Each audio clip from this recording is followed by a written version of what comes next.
नमस्कार, मैं हूं आपके साथ वक्ता दुबे। एपीएन के लोकप्रिय कानूनी प्रोग्राम लीगल हेल्पलाइन में आपका बहुत बहुत स्वागत है और इसमें हमारे कानूनी विशेषज्ञ रोजमर्रा की जिंदगी की समस्याओं से जुड़े कानूनी मसलों पर आपकी शंकाओं का समाधान करते हैं और आप भी इस प्रोग्राम से जुड़ सकते हैं और फोन करके कानूनी राय ले सकते हैं।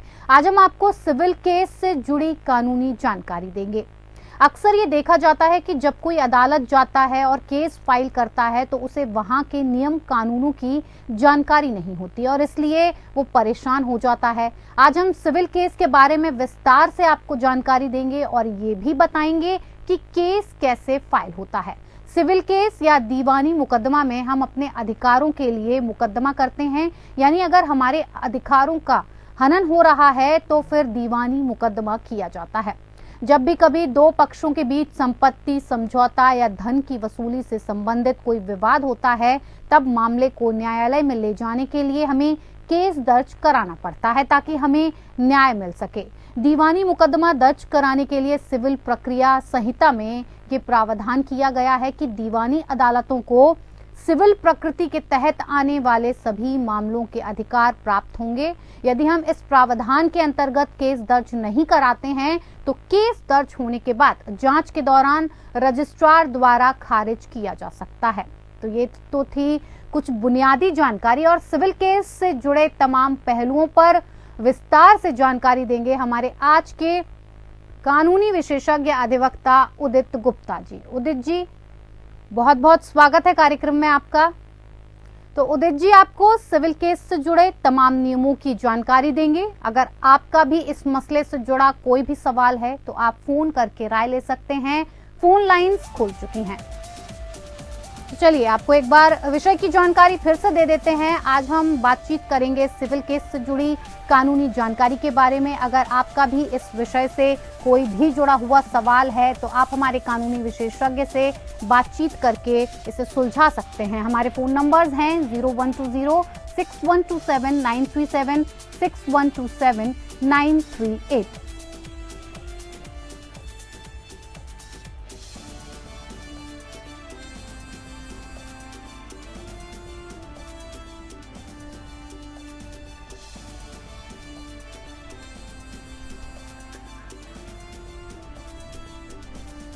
तो लगातार हम बातचीत के लिए आज का हमारा जो मुद्दा है वो है सिविल केस से जुड़ी कानूनी जानकारी के लिए, कानूनी सहायता के लिए आप उदित जी से बातचीत कर सकते हैं, कानूनी राय ले सकते हैं। फोन नंबर्स लगातार टीवी स्क्रीन पर फ्लैश हो रहे हैं। आपको एक बार फिर से नंबर्स बता देते हैं 0120 6127 937 6127 938, जिसकी जानकारी आप सिविल केस से जुड़े अगर आपका कोई भी सवाल है इस मुद्दे से जुड़ा हुआ तो आप हमारे साथ जुड़ सकते हैं और हमसे जानकारी ले सकते हैं। इस मुद्दे पर कई तरह की आपकी शंकाएं होंगी, आपके सवाल होंगे जिसमें आप अटक सकते हैं, भटक सकते हैं। तो इससे जुड़ी आपको तमाम जानकारी हमारे कानूनी विशेषज्ञ आपको उपलब्ध करवा सकते हैं।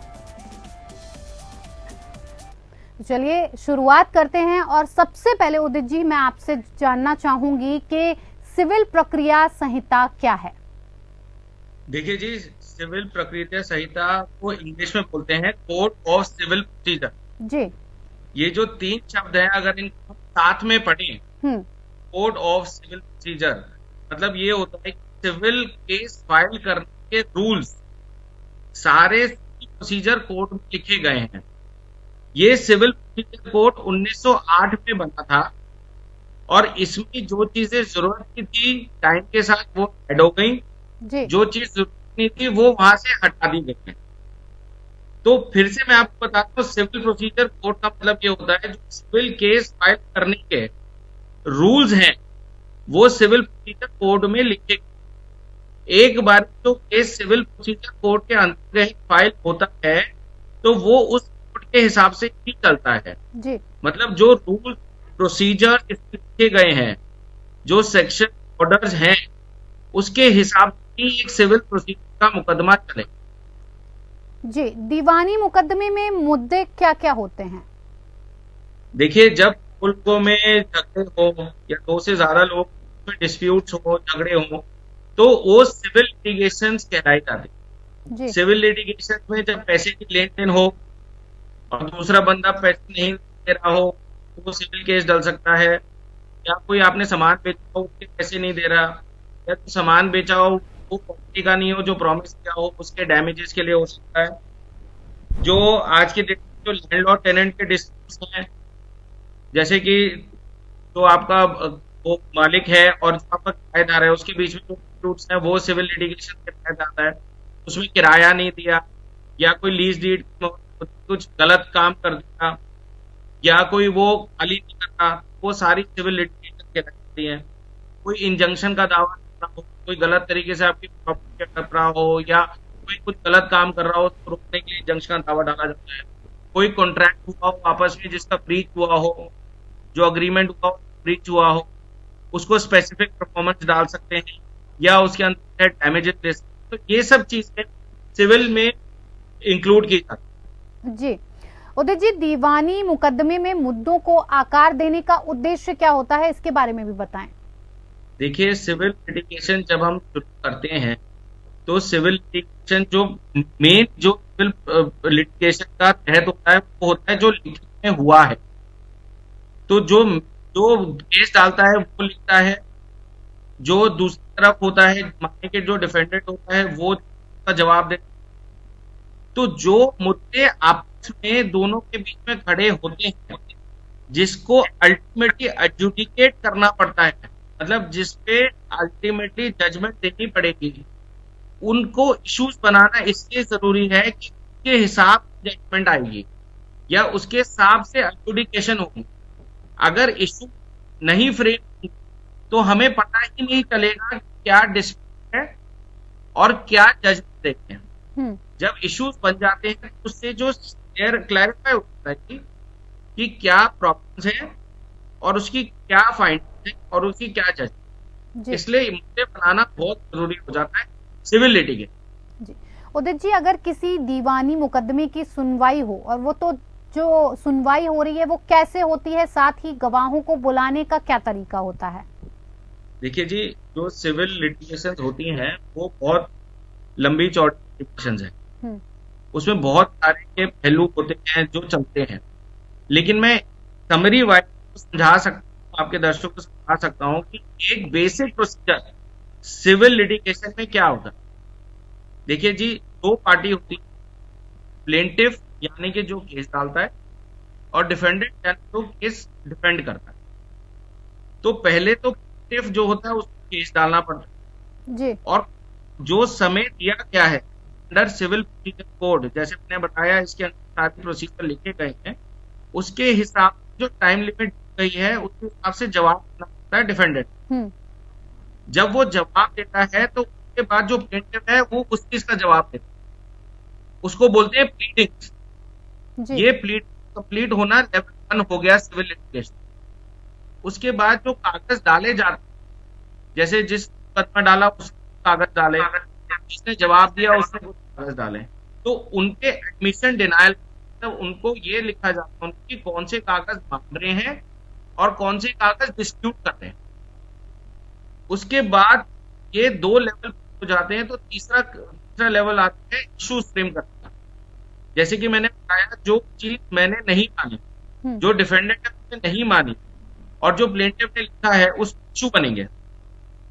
एक बारी इशू बन गए उसपे एविडेंस दो, माने कि पहले प्लेंटिफ एविडेंस लीक करता है, इश्यूज फ्रेम होते हैं, उसके बाद डिफेंडेंट एविडेंस लीक करता है, उसके बाद इश्यूज पे उन कागज पे बहस होती है और उसके बाद जजमेंट जी। ये तो मैंने आपको समरी बताई है, बेसिक सिविल लिटिगेशन की समरी। इसके बीच में बहुत सारी और चीजें हैं जो एप्लीकेशन फाइल होती है, बहुत सारी चीजें वो अलग, लेकिन जो समरी है वो ये है जी। स्थगन आदेश क्या है, इसके बारे में भी कुछ बताएं, साथ ही साथ न्यायालय की कार्यवाही को स्थगित करने की प्रक्रिया क्या है? देखिए जी, जब आप केस डालते हैं तो कुछ केसेस में ऐसा होता है कि आपको स्टे ऑर्डर चाहिए, ठीक है जी। स्टे ऑर्डर का मतलब ये होता है कि चीज वो जैसे प्रॉपर्टी के माने में केस चला गया, तो जब आपको स्टे क्या चाहिए, वो प्रॉपर्टी या तो बनाए ना या बेचे ना, या कोई है जिसके पीछे ना है, तो आपको ये स्टेज की जो गुड्स उसके पास पड़े हैं वो ना आए। तो जब आप दावा डालते हैं उसके साथ आपका एप्लीकेशन डालनी पड़ती है, जिसमें आपको बताना पड़ता है कि आपको क्यों स्टे चाहिए। अगर स्टे नहीं मिला तो आपको क्या नुकसान होगा और आप बैलेंस ऑफ कन्वीनियंस वो किसके फेवर में राय करते हैं। एक बारी चीजें लिखे तो कोर्ट उसको कंसिडर करेगी। जब कोर्ट को कंसिडर करेगी तो उस पर फैसला या तो इंटरिम बोलते हैं वो भी मिल सकता है आपको, या नोटिस के बाद भी मिल सकता है आपको, या तीसरा तरीका ये है कि जब केस चल रहा हो तो कभी केस के बीच में आप एप्लीकेशन डाल के भी स्टे मांग सकते हैं कोर्ट से। कोर्ट तो नोटिस करेगा या बिना नोटिस करेगा, दूसरी साइड को और उसमें रीजन ऑर्डर पास करेगा। जी, समन भेजने की प्रक्रिया क्या होती है, इसके बारे में भी बता दीजिए। देखिए जी, जैसे मैंने आपको बताया कि सिविल लिटिगेशन एक प्रोसीजर से चलती है, तो हर प्रोसीजर या हर पे एक समन भेजा जा सकता है। जब केस डालते हैं तो भी समन भेजा जा सकता है, जब एप्लीकेशन डालते हैं तो भी नोटिस भेजा जाता है। तो समन भेजने के लिए एक जैसे कोर्ट आदेश देगा, आजकल जो आदेश दे रहा है वो ईमेल व्हाट्सएप के थ्रू भी दे सकते हो आप समझ, और पहले में दस्ती ऑर्डर भी दस्ती के थ्रू भी खुद जाकर भी आप सर्विस करा सकते हो सब की, और एक पोस्ट थ्रू भी होता है, इसमें कोरियर और पोस्ट के थ्रू होता है। इन सब को करने के लिए आपको एक फॉर्म भरना पड़ता है जिसका नाम होता है प्रोसेस फी फॉर्म। प्रोसेस फी फॉर्म में जिस हिसाब से आपके कागज हैं और कहाँ जाना है उसके हिसाब से फीस लगती है, जिसे बोलते हैं प्रोसेस फी। उस प्रोसेस फी का फॉर्म जब आप डालते हैं उसको फाइल करते हैं, उसके बाद समन बनते हैं, और जिसको समन जाने हैं उसके नाम डालकर उसके बाद समन को दिए जाते। तो ये समन सर्व करने का, फाइल करने का एक बड़ा छोटा सा मैंने तरीका आपको बताया ताकि आपके दर्शकों को ये प्रोसीजर समझ में। जी बिल्कुल उदित जी, सिविल केस से जुड़ी जानकारी के साथ हमारे साथ मौजूद हैं कानूनी विशेषज्ञ उदित गुप्ता जी। उदित गुप्ता जी से बातचीत हमारी जारी है, लेकिन अगर किसी भी दर्शक का कोई भी सवाल है इस टॉपिक से जुड़ा हुआ तो आप हमारे फोन नंबर्स पे कॉल करके कानूनी विशेषज्ञ से इस पर कानूनी राय ले सकते हैं। उदित जी, प्रतिवादी को कितने समय के भीतर लिखित जवाब देना होगा? देखिए, इससे पहले मैं एक चीज और बताना चाहता हूँ दर्शकों को कि सिविल लिटिगेशन फाइल करने का हर चीज की एक लिमिटेशन जी। तो जिस हिसाब से आपको केस फाइल करना है उसका एक टाइम लिमिट दिया गया है लिमिटेशन एक्ट में। आपको अपनी जो भी सिविल का दावा, सिविल लिटिगेशन फाइल करनी है वो आपको दौरान यानी लिमिटेशन के अंदर ही फाइल करनी चाहिए। अगर आप लिमिटेशन के बाहर फाइल करेंगे तो वो प्रक्रिया आपकी नहीं करी जाती। सिमिलरली यहाँ पर जब आप एक जो प्रतिवादी यानी जो डिफेंडेंट है उसको अपना जवाब डालना है के लिए भी एक फिक्स कर दी गई है। जैसा कि मैंने बताया आपको, सिविल प्रोसीजर कोड है, रूल प्रोसीजर दिए गए हैं, लिखा गया है, उसमें ये भी लिखा गया है कि प्रतिवादी यानी को कितने टाइम में अपना डिफेंस डालना यानी कि जवाब डालना है। 30 दिन का टाइम दिया गया है जी, जिसके अंदर प्रतिवादी यानी का जवाब डालना पड़ेगा। अगर इसके ऊपर टाइम के ऊपर यानी कि 30 दिन जब समन्स रिसीव होते हैं उसके बाद फाइल ना हो जवाब, तो उसके रीजंस देने पड़ेंगे कि क्यों 30 दिन के बाद जवाब दिया गया है और कोर्ट उसको ऑन रिकॉर्ड ले जी। यानी कि सफिशिएंट कॉज आना पड़ेगा एप्लीकेशन के तहत कि क्यों डिले हुआ 30 दिन के बाद और क्यों उस जवाब को 30 दिन के बाद कोर्ट रिकॉर्ड पे लिया जाए। एक कमर्शियल एक्ट और बनाई है कानून के तहत, इसमें 120 दिन के अंदर डालना पड़ता, लेकिन जो कमर्शियल में नहीं आते उसको 30 दिन के बाद कोई लिमिटेशन नहीं है डालने की, लेकिन एप्लीकेशन डालनी पड़ेगी जिसमें सफिशिएंट कॉज दिखाना पड़ेगा, और अगर सफिशिएंट कॉज ठीक है तो आपका जवाब दिया जाएगा। जी उदित जी, हमारे साथ एक कॉलर जुड़े हुए हैं इसी विषय पर, वो कुछ जानकारी चाहते हैं। सोहन लाल उत्तराखंड पिथौरागढ़ से वो जुड़े हुए हैं। जी सोहन जी, बताइए क्या कुछ आपकी क्या सवाल है, क्या आप जानकारी चाहते हैं? हेलो जी सोहन जी बताइए, हम आपको सुन रहे हैं, क्या सवाल है आपका?